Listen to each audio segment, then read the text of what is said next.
The Appraisal Standards Board adopted the 2014-2015 edition of USPAP at their meeting in February 2013.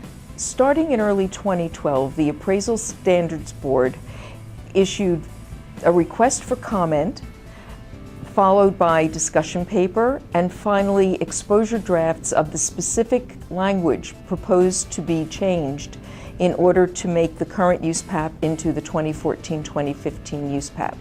The Appraisal Institute responds in writing to every issuance of the Appraisal Standards Board that is a request for comment. The ASB made the statement at the public meeting where they adopted USPAP in February 2013 that their primary reason for retiring Standards 4 and 5 was response to the regulatory community's concern that those standards were not being properly complied with.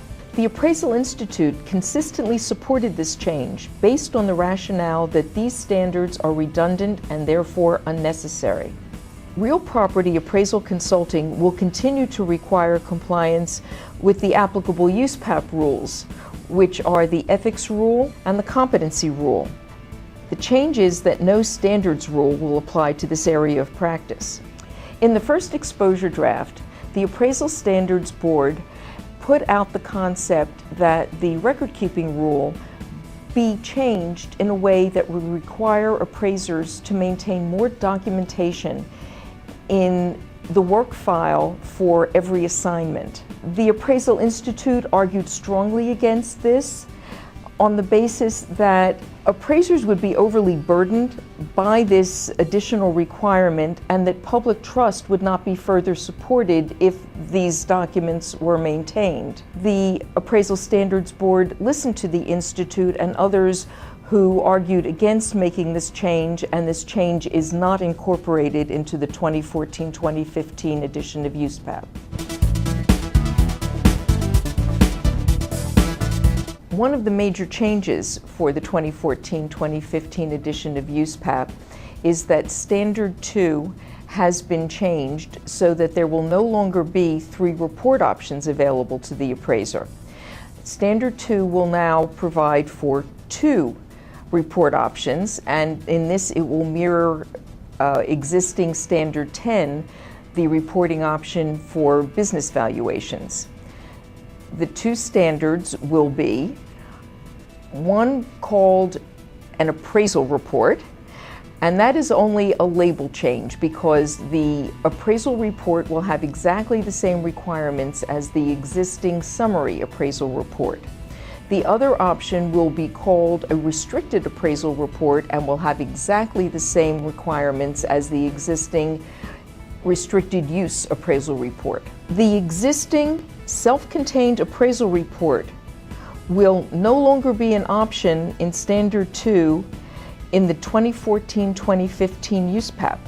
The Appraisal Institute generally supported this change, but has recommended and will continue to recommend that the restricted appraisal report be available even when there is more than one intended user.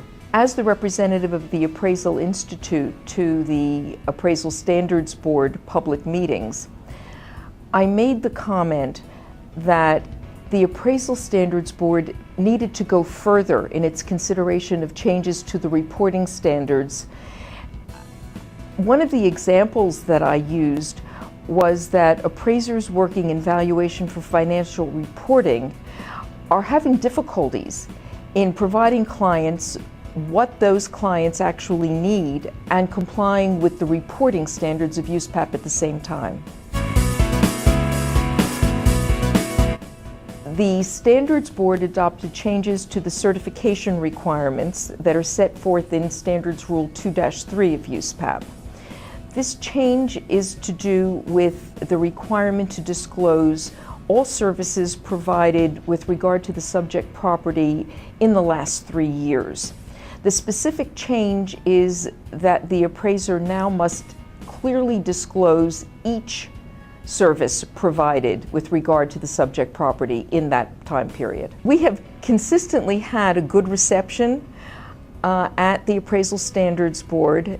They tend to respect our comments. They don't take all of them, certainly, but we did have this time, as we have had in the past, significant positive input to the exposure and development process of the next USPAP. The Standards Board also, as is typical, made changes that won't affect the appraiser in daily practice, but will serve to clarify USPAP and make it more understandable. The Appraisal Standards Board also, in the first exposure draft, put out the concept that the definition of report that is in USPAP be amended in a way that would have the term report include drafts of reports. Again, the Appraisal Institute was strong in its comments that this was an unnecessary burden on appraisers that would not further support public trust. The ASB has indicated that this topic will resurface in the next cycle. The Appraisal Institute will continue to argue that this change is not needed to support public trust and that it would impede the ability of valuation professionals to deliver optimal reports in several areas of practice. You can learn more about the 2014-2015 USPAP on the Appraisal Institute's website.